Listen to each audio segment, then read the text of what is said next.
Shortly after, you can hear an officer as he realizes he shot the colleague who was undercover. The body cam capturing the whole thing. ABC's Clayton Sandell tonight on the officer who was shot, who later sued, and tonight has won a major settlement. Hands up! Hands up! Newly released video in the heat of a drug bust takedown. An apparent suspect with a gun is shot. Put your hands where I can see them! Good! Good! But what Albuquerque Police Lieutenant Greg Bracco quickly realizes is he just shot a fellow cop. Oh, that was Jacob! Are you okay? No. Come on out, dude! Come on! I'm sorry, man! I didn't know it was you! Come here! Come here, Jacob! Jacob was shot! Detective Jacob Grant, working undercover, is hit multiple times. I actually felt every round as it impacted my body. More than a dozen surgeries later, his career is over. Complaining doesn't really seem to fix anything or make anything better. He sued the city, which this week settled for $6.5 million. Both Jacob and Laura are extremely strong people. Since 2010, Albuquerque police shooting lawsuits have cost taxpayers more than $40 million. I thought you were a bad guy! Lieutenant Bracco, who could not be reached today, retired just as a police board said he should be fired for numerous mistakes that day. He's got hit in the leg!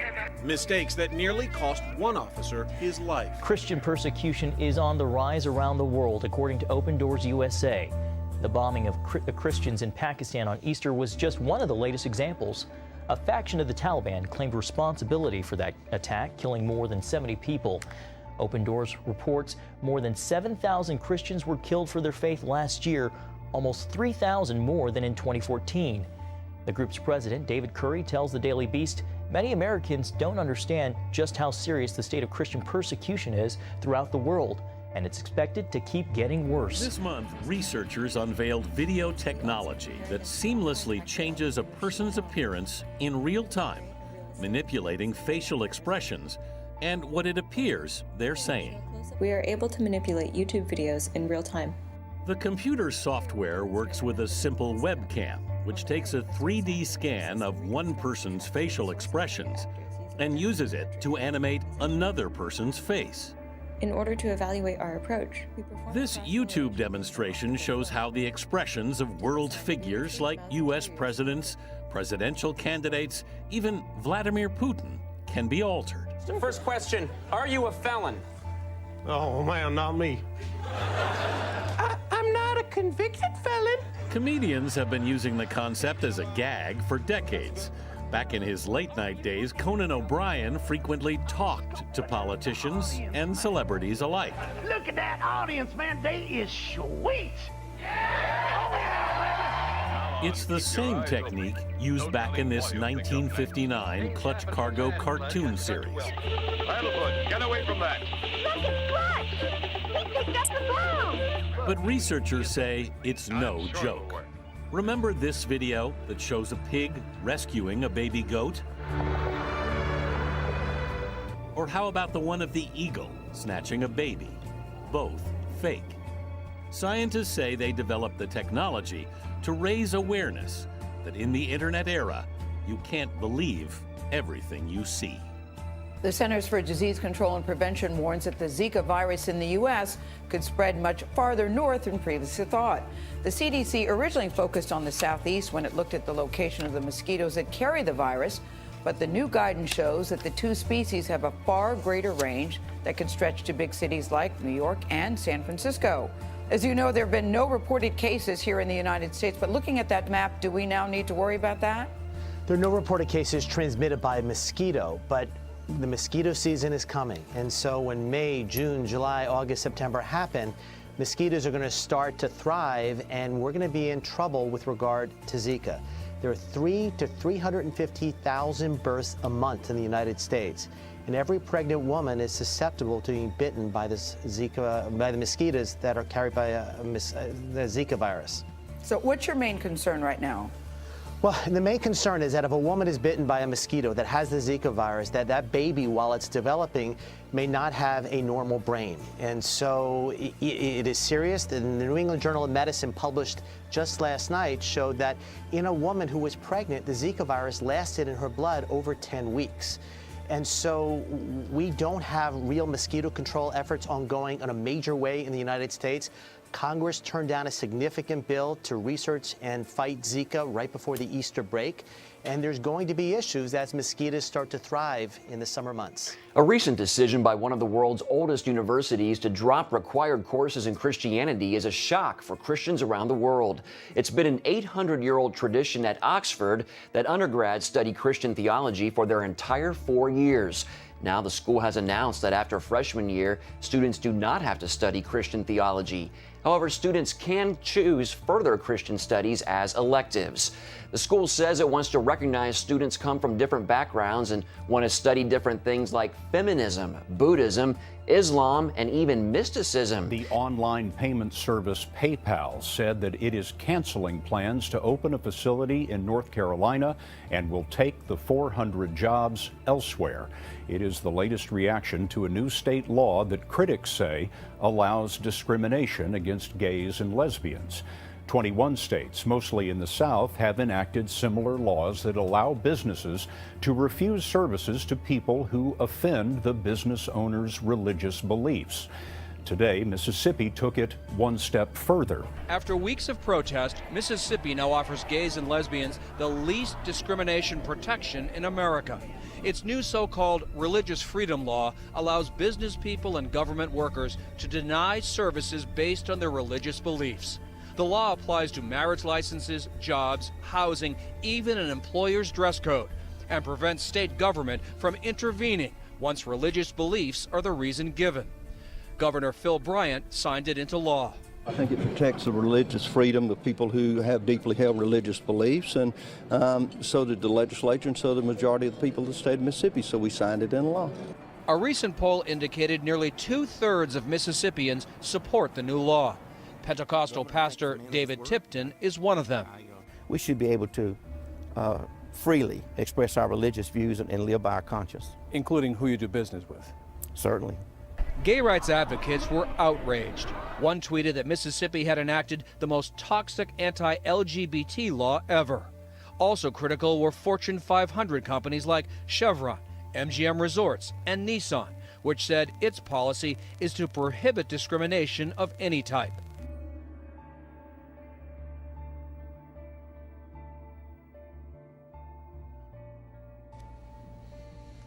The UN says that nearly 400,000 people in most parts of Sudan are in desperate need of food aid due to low rainfall. UN officials say time has come to act urgently and decisively before the window of opportunity to respond is closed. They went on to say that the country's eastern regions of Darfur and Kordofan have been hit worst by the drought.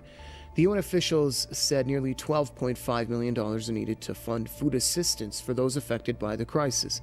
Last month, the United Nations issued a plan to send food aid to some 3.5 million Sudanese suffering from the impacts of the drought. Now, government troops have uncovered a mass grave in the recently recaptured ancient city of Palmyra. So far, they have identified the bodies of 42 people executed by the Islamic State. 24 of the victims were civilians, including 3 children. The grim discovery showed many had been shot, while others were beheaded. The grave was found days after Syrian troops retook Palmyra from ISIL militants. The jihadists had been in control of the area since last May. You know what we were talking about, right? Sexting?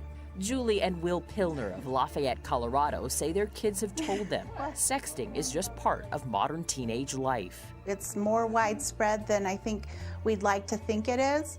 A new Colorado bill would reduce the penalty for an underage teen who sexts, making it a Class 2 misdemeanor for electronically distributing, displaying, publishing, or possessing a sexually explicit image of himself or herself or of another juvenile. Current statutes can consider underage teen sexting a form of child pornography, a felony requiring those convicted to register as sex offenders. This bill proposes a charge that we're going to call misuse of electronic images. It doesn't even carry the title sexting. When this juvenile progresses to adulthood, that case can be sealed from the public. Last year, an anonymous tip led officials at Colorado's Canyon City High School to discover a large-scale sexting scandal. They found hundreds of inappropriate images that had been collected and shared by their students. But prosecutors decided not to file charges. I think this new law is making this issue a lot worse. Assistant Professor Amy Hasanoff is author of Sexting Panic: Rethinking Criminalization, Privacy, and Consent. It seems like a good idea. Sexting can technically count as child pornography, but a lot of prosecutors are really hesitant to use child pornography laws against teenagers. I'm concerned that kids might get more widely prosecuted because it would be a lesser charge, and so people might be more willing to prosecute. And I don't think that's going to teach anybody the lessons we want them to learn. A door-to-door polio vaccination campaign has started in Uganda. All children below the age of 5 are getting the dose, but some parents are not interested. I do not want to immunize my child because I have heard of cases where children were immunized with an expired drug and it caused disability. Health officials are trying to encourage as many parents as possible to embrace vaccination. Now, the United Nations says it's received reports of alleged sex abuse by Tanzanian peacekeepers in northeastern Congo. According to the UN mission in Congo, a response team has been dispatched to investigate evidence of sex with minors and transactional sex. It also says if the allegations are proved, prompt action will be taken. The alleged perpetrators have been confined to their camp. The UN has been in the spotlight for months over allegations of sexual abuse of minors by its peacekeepers, especially those based in the Central African Republic and Congo. About half the world's population is at risk of contracting dengue fever. This is according to the World Health Organization. The Philippines is one of the countries most affected by the mosquito-borne virus, and health officials there are giving children the world's first dengue vaccine. British intelligence is tracking more than 50 jihadis, reported to be planning more than 20 terror attacks against the United Kingdom. Coming after the attacks in Brussels and Paris, a report in the Sun newspaper shows that the Islamic State wants to prove it can strike any major capital, and it has authorities playing catch-up. This is the most serious terrorist threat we've faced in Europe for at least a decade, and even in the last 6 months, I think, we're faced by a determined new strategy by Islamic State to take the fight to Europe, to our streets, with a more aggressive form of international terrorism. Even though counterterrorism officials have been tracking potential terror suspects, it's now clear that they've underestimated the size and scope of the terror network. As a boy, I spent several years in Indonesia and heard the call of the azan at the break of dawn. I have known Islam on 3 continents before coming to the region where it was first revealed. That experience guides my conviction. America is not and never will be at war with Islam. Once again, the Muslim, disguised as our commander-in-chief, has openly scoffed at the reality of our national security. MRC TV reports the White House briefly pulled video of a press event on terrorism with President Obama, and when it reappeared on the whitehouse.gov website and YouTube, the audio of French President Hollande's translator goes silent, beginning with the words Islamist terrorism, then begins again at the end of his sentence. Even the audio of Hollande saying the words Islamist terrorism in French have apparently been edited from the video. The roots of terrorism.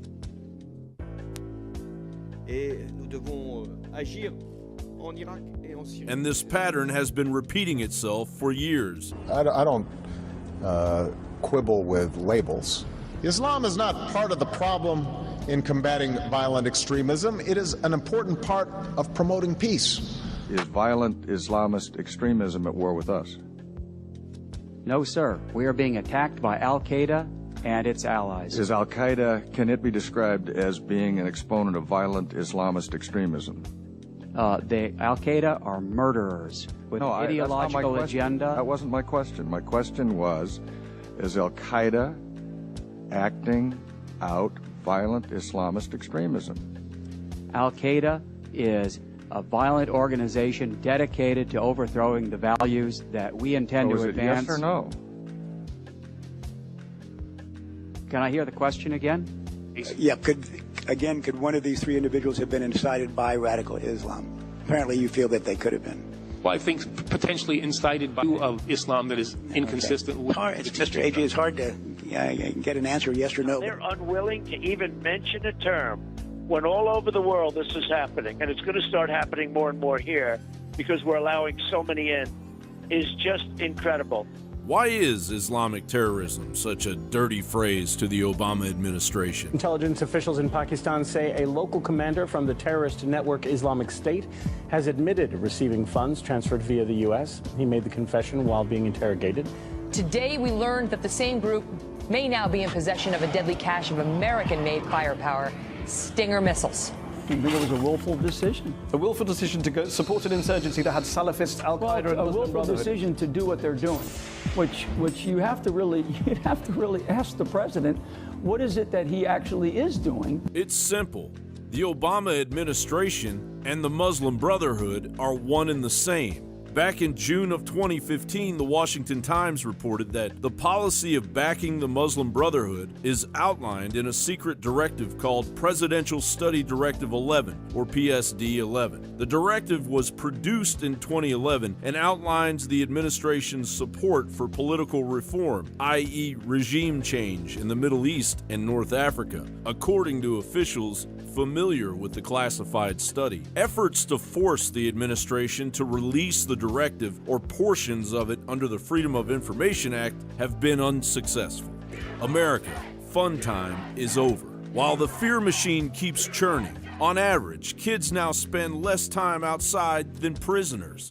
At least 50 ISIS supporters work at the Brussels airport and openly cheered the Paris ISIS attacks. Obama's Iranian nuclear deal is thawing funds for global terror cells. U.S. commandos are scrambling to deter the activation of dirty bombs within the United States. Mexican drug cartels, supported by the big banks, are gaining new ground in the United States every day, while more Mexican civilians have been killed by the cartels than the civilians that have died in Afghanistan and Iraq since 2007 combined. And if you thought there may have been a ray of hope, the RNC is now hijacking the popular vote, and the American dream just lays there in its hospital bed, lifeless. It's as if Americans have entered into a state of nationalized domestic abuse. Our servant, big government, beats us, insults us, refuses us our God-given rights, and then arrogantly threatens to imprison us in our own home. But this is our house, and servants like these can be replaced.